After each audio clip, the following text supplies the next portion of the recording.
Passamos a leitura da palavra de Deus que se encontra na epístola do apóstolo Paulo, destinada aos Romanos.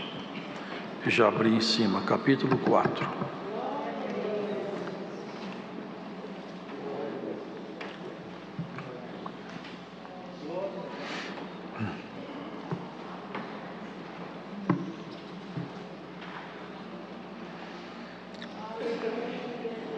Que diremos, pois, ter alcançado Abraão, nosso pai segundo a carne?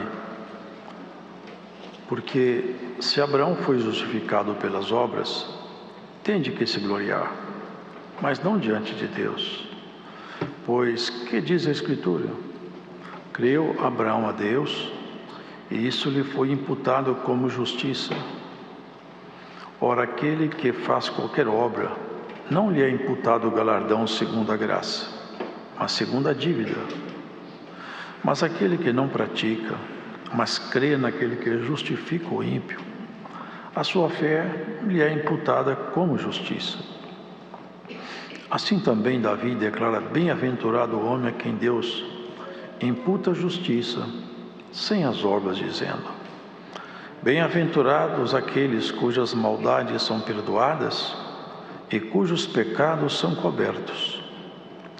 Bem-aventurado o homem a quem o Senhor não imputa o pecado. Vem, pois, esta bem-aventurança sobre a circuncisão somente, ou também sobre a incircuncisão? Porque dizemos que a fé foi imputada como justiça a Abraão. Como lhe foi, pois, imputada?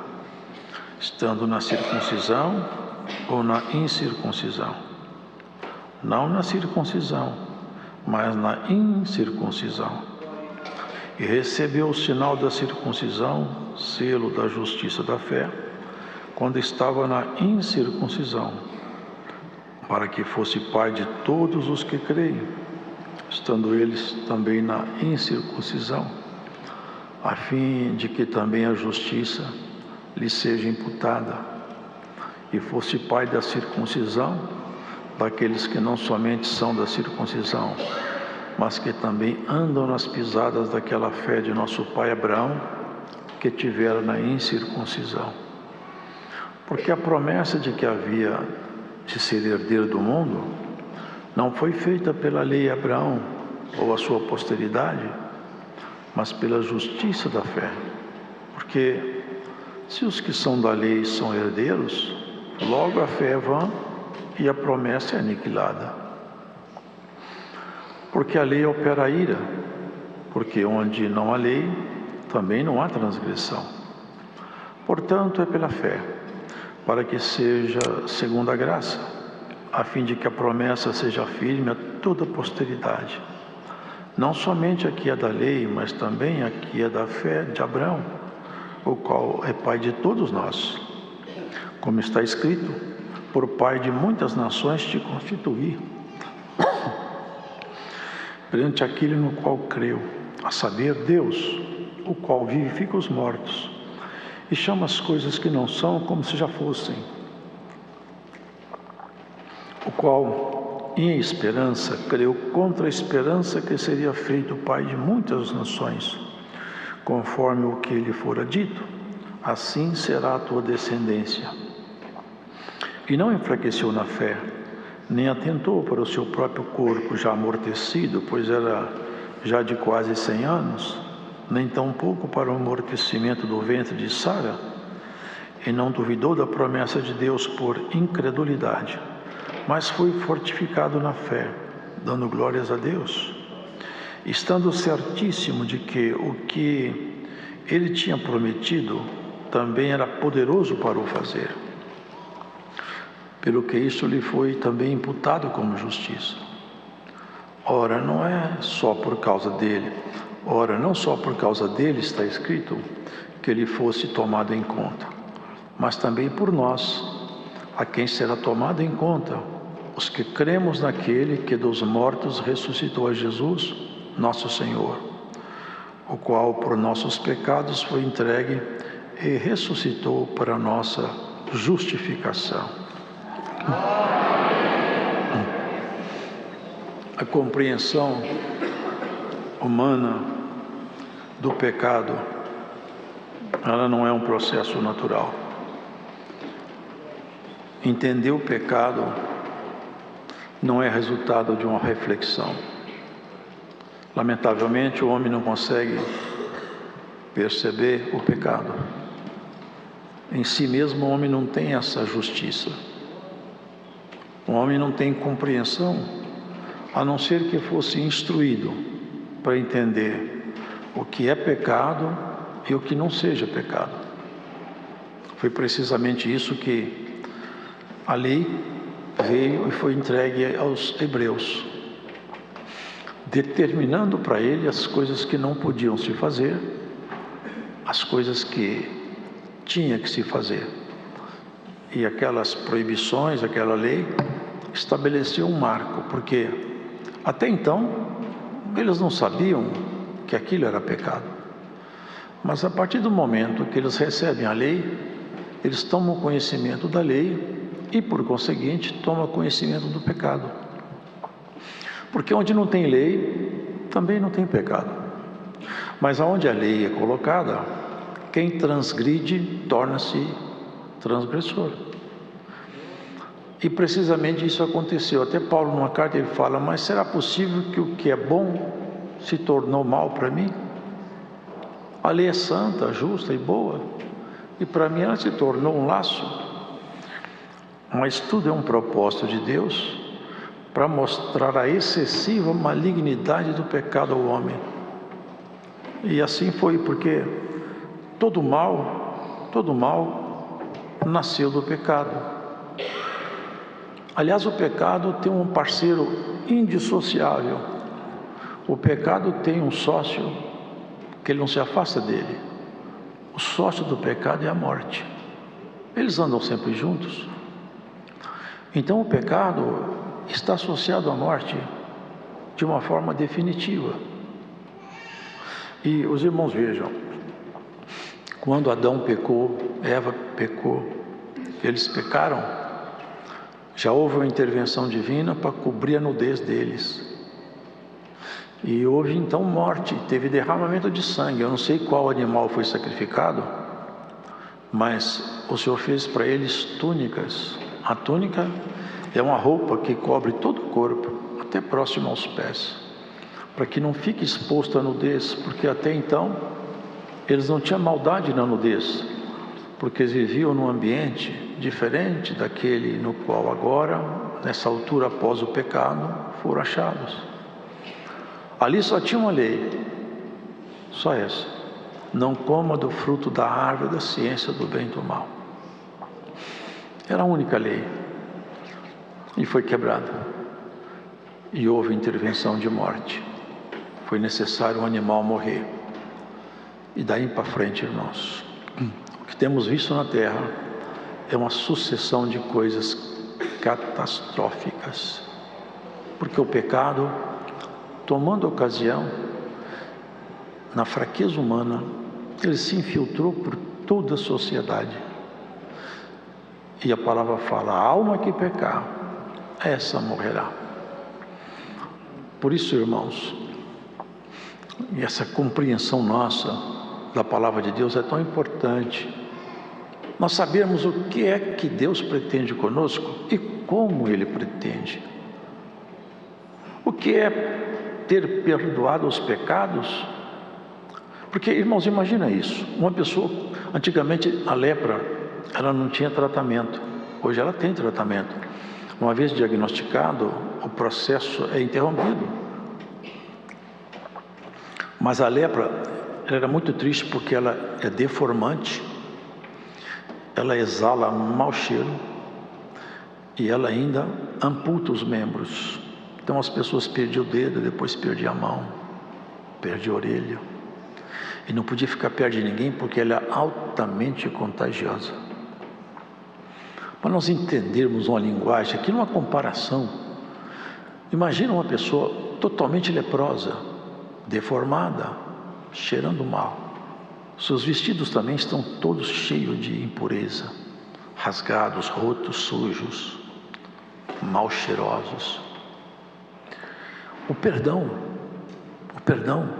é como se Deus, espiritualmente falando, é isso. Quantas vezes o Senhor Jesus fez isso? A sua lepra está curada. Não tinha mais nada. A pele revigorava, os membros se recompunham e a pessoa voltava ao seu estado natural antes de ficar doente. Isso é uma coisa maravilhosa demais, porque ninguém podia fazer isso senão somente o Senhor. Mas ali tem a figura, irmãos, do pecado. O pecado faz isso aí precisamente com o ser humano. Deixa o homem, a mulher mal cheirosos, deforma, aniquila, tira do homem toda a beleza, tira da mulher toda a graça, e vai deformando, e o final da lepra é inevitavelmente a morte, e morte com muita dor. Assim é o término da carreira de quem vive no pecado. Quando Cristo veio, Ele veio definitivamente sanear os nossos pecados. Agora, os irmãos, vejam que aqui fala assim: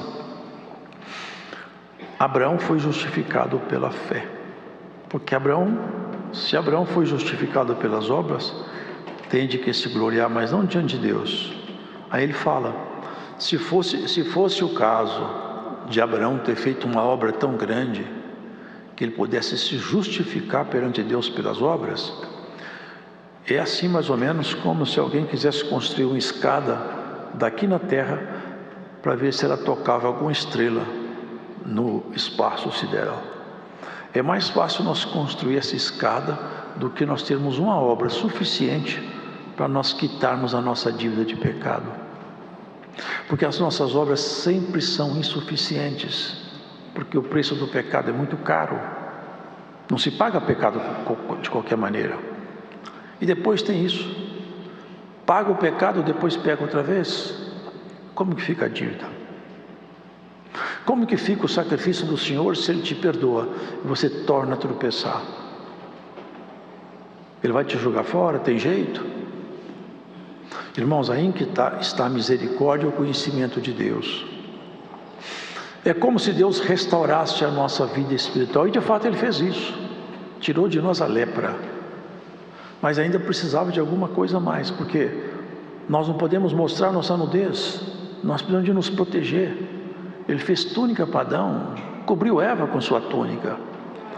Então Ele nos cobre com a misericórdia da justificação. À medida que nós vamos caminhando, nós estamos vestidos com a justificação. Não temos mais lepra, mas temos justificação. Não podemos voltar a ser leprosos.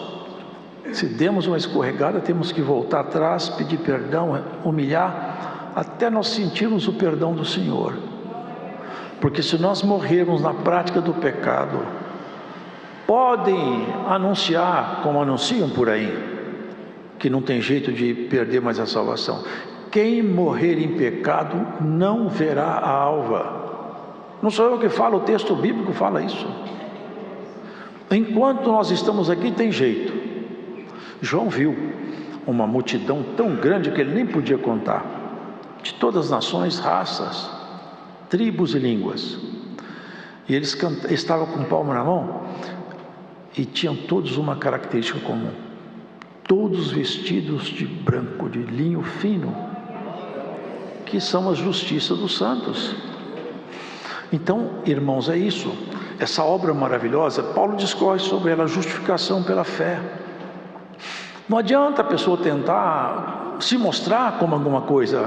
Não adianta nós tentarmos apresentar para o Senhor. Eu falo, quem trabalha, o salário que ele recebe é dívida do patrão, não é favor. Depois de 30 dias de trabalho, o empregador tem uma dívida de 30 dias de trabalho com o empregado. É assim que funciona. Agora, nós trabalhamos para Deus. Qual que é a dívida que Ele tem conosco? Ou qual a dívida que nós temos com Ele? Quem poderia, então, irmãos, entrar na nossa história? Irmãos, vejam, se pudesse um anjo descer aqui, quem sabe um querubim, um principado, uma potestade, jamais. Se descesse aqui um serafim, um querubim, Ele não teria condições de arcar com nossas contas, porque no dia que fosse colocado sobre ele o peso dos nossos pecados, ele seria fulminado.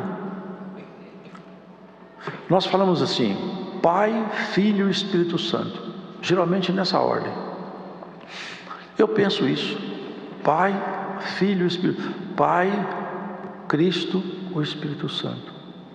Quando ele fala o corpo de Cristo, fala da igreja. Ele veio nos unir com Ele, com o Pai e com o Espírito Santo. Veio nos agregar numa nova modalidade de vida. Porque a lei apontou: eu sei, eu não posso adulterar, eu não posso matar, eu não posso roubar, mas eu não tenho força para ser santo. Esse era o grande problema da lei. A lei é boa, mas eu não sou bom. A lei é justa, mas eu não sou justo. A lei aponta todos os defeitos, mas eu não me curo de nenhum deles. Por isso, aí nós entendemos a graça de Deus. A graça é isso: Ele veio, tomou sobre si as nossas enfermidades, anunciado por Isaías. A gente achou que ele era um homem ferido, machucado, que Deus estava castigando ele. Vejam depois Isaías. Mas foi por causa de nossos pecados que ele ficou assim. Foi por causa de nossos pecados. Um homem de dores, um homem que trouxe sobre si só sofrimento. Mas fala a palavra assim: levou sobre si as nossas enfermidades. A enfermidade mais horrível que um ser humano pode ter é o pecado. E há muitos hoje que já não entendem mais isso, já não tem uma consciência no Espírito Santo suficiente para perceber a gravidade do pecado. Por isso que João fala numa linguagem que muitos não entendem. Ele fala assim: quem é nascido de Deus não peca. Mas parece uma contradição. Ele fala depois assim: filhinhos, se pecardes, vocês têm um advogado junto do Pai. Sabe o que ele está dizendo? Os que nascem de Deus não vão à prática do pecado por livre iniciativa. Às vezes dão uma derrapada porque tem fraqueza, mas retorna no campo da sua humilhação. Quem conhece a Deus não vai ao pecado por escolha pessoal, não escolhe o pecado como alternativa de vida. Isso ele vai mostrando aqui ao longo desse texto, que quem não pratica justiça, porque irmãos, nós temos uma justiça em nós, mas que não é nossa de verdade, é de Jesus Cristo. O perdão que nós recebemos foi Jesus Cristo que nos deu. A veste que nós vestimos foi Jesus Cristo que nos deu. A fé que nós temos foi Ele que construiu na cruz. A amizade com Deus foi Ele que nos outorgou. O Espírito Santo foi Ele que enviou.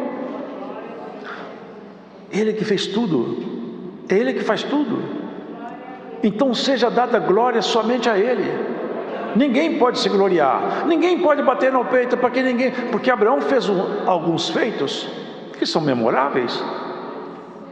O Senhor falou com ele: um homem de 100 anos, uma mulher de 90, você vai ter um filho? Irmãos, hoje a ciência não faz um homem de 100 anos ter filho.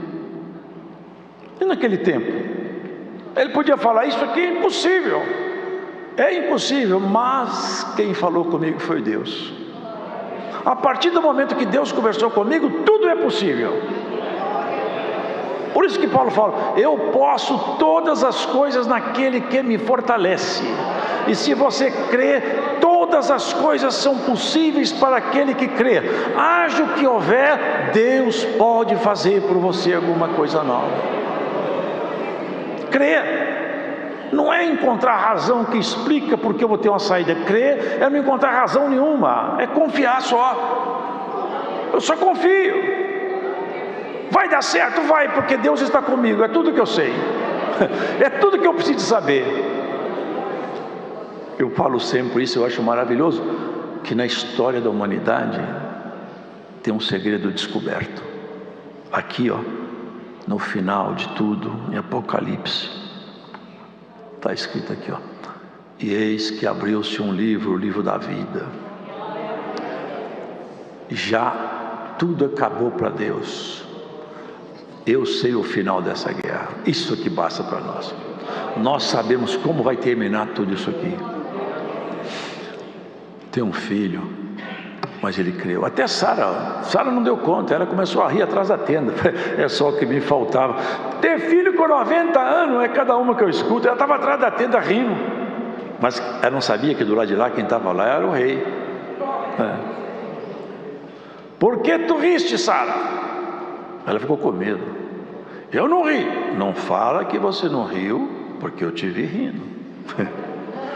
No tempo da vida você pega uma criança no colo. E Abraão falou, é isso mesmo. É isso mesmo, a criança veio no meu colo. E olha, irmão, guarde essa linguagem que o Senhor vai te falar. A criança virá no teu colo. Coisa maravilhosa, não é, irmãos? É isso que ele fala. Abraão fez tanta coisa. Irmão, quem faria isso que ele fez? Ainda o Senhor me trouxe uma palavra. Quem faria o que ele fez? Eu digo sempre, eu não faria. Se Deus me pedisse o que pediu a Abraão, eu ia perder, eu ia ficar reprovado. Se Deus mandar matar um filho meu, eu não mato. Eu não tenho essa competência, essa fé eu não tenho. Mas Abraão pegou uma adaga com o menino, perguntando: o que você vai fazer, papai? Já pensaram isso? 3 dias com o menino. Papai, onde você vai? Papai, cadê a oferta, pai? Amarra o menino. Papai, mas o que você está fazendo comigo, pai? O senhor me trouxe aqui para me matar, papai? Meu filho, o problema todo é que meu amor por você é muito forte, mas só que eu tenho mais amor por Deus do que por você. E ele falou comigo que eu ia ter uma geração próspera. Eu não sei o que vai acontecer. Você morrendo, eu não sei o que vai acontecer. Mas ele falou que ia continuar a minha geração. Ele é Deus, eu sou homem, eu obedeço a Ele. Irmã, justificado pela fé. Hoje nós estamos no mundo da razão. Todo mundo sabe tudo, explica tudo, investiga tudo, mas não sabe nada. Toda investigação humana é pequena. Porque, irmãos, o que importa mesmo é o que será depois da porta da morte. É do outro lado é que a coisa tem que ser bem estabelecida. Ele fala: Abraão pode até se gloriar perante os seus companheiros, perante a sua família. Ele pode, mas perante Deus não. Se ele se levantar e falar: olha o que eu fiz aqui, Abraão, olha os seus caminhos pregressos que eu já ignorei seus erros. Olha quantos tropeços, porque não está escrito aqui os tropeços dele, mas não tem nenhum ano. Está escrito na palavra: não há nenhum justo, nenhum sequer. Se tivesse um justo pleno na terra, Deus podia tirar a salvação por intermédio dele. Essa tal pessoa nunca existiu. O homem mais perfeito que teve debaixo do sol, o nome dele era João Batista. Até eles ficam orando para santo, hein?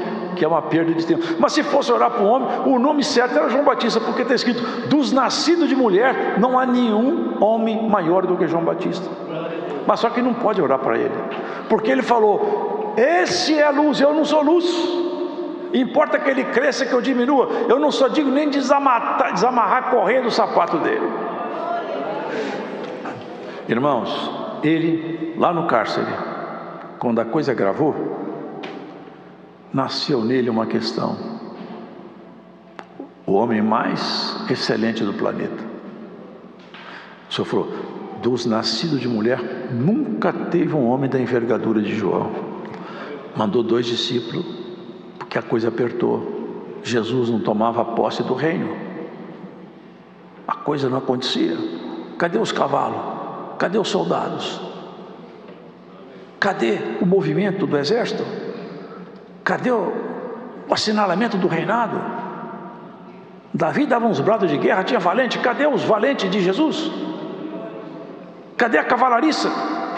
Cadê os homens que vão tomar o comando de Roma?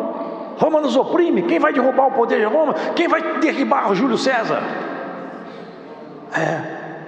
Parece que não vai acontecer nada. Mas o Senhor não veio para derrubar Júlio César. O Senhor veio para derrubar Satanás, seus anjos e a morte. E derrubou. Que entrando pela morte, ele foi o único. Alguns ressuscitaram, mas morreram outra vez. Ele foi o único que entrou pela morte, saiu da morte com a chave do inferno e da morte na mão. Agora, eu não morro e quem crê em mim não morre mais. Por isso que nós somos justificados pela fé. É a vestimenta que te veste. Você está aflita, está aflito? Lembra de uma coisa: volte aos pés do Senhor, confessa seus erros. Ele tem uma túnica para você nessa palavra hoje aqui. Ele te põe uma túnica chamada justificação. Você se sente nu? Você acha que você está nua? Nu, irmão, espiritualmente falando? Pega hoje essa palavra e dela te saiu uma vestimenta, uma túnica para esconder sua nudez. É assim que nós vamos caminhando, irmãos. É toda vez que nós olhar para nós temos que falar: louvado seja o Senhor Jesus. Ai de mim se não fosse o Senhor Jesus. Tem pessoas que creem na sua justiça, chega na ilusão de acreditar que eles são muito bons, chega a ilusão de acreditar que eles são muito santos sozinhos. Aqui não dá para ler, irmãos, tudo aqui, mas os irmãos vejam, todo o texto vai discorrendo sobre isso, sobre a fé, sobre a justificação. A promessa que Deus fez para Abraão não estava ligada à lei. Abraão não tinha nem se circuncidado, que era uma marca dos judeus, que eles tinham tanto orgulho. E na verdade o Senhor falou: eu quero que você circuncida o seu coração. A circuncisão é um ato sanitário, e o coração circuncidado é um ato espiritual. Lá evita-se contaminação de bactéria, aqui contaminação de sentimentos perversos. E à medida que nós circuncidamos o nosso coração, os sentimentos perversos não tomam posse nele. Fomos justificados para viver uma nova vida debaixo da graça, porque em fora todos estão debaixo do pecado e não sabem o que vai acontecer com ele. Eles não sabem o que vai acontecer, caminham e não sabem para onde vão. Tem resposta para tudo, mas não tem resposta para o fundamento da própria existência. Para onde eu vou depois que eu sair daqui? O que vai acontecer comigo quando eu terminar minha carreira aqui? Essas respostas são para aqueles que creem em Jesus Cristo. Você está perdoado os seus pecados e depois ainda vai lavar. O Senhor falou para um leproso, eram 10. Eles ficavam de longe: Senhor, se tu queres, tu pode nos limpar. Não, eu quero. Vão lá no tanque, se lavem lá. Sabe por que ele fazia isso? Era para os sacerdotes, os escribas, os fariseus observarem que entraram leprosos e saíram purificados. Isso era uma marca do Messias. E eles saíram purificados, cada um para o seu canto.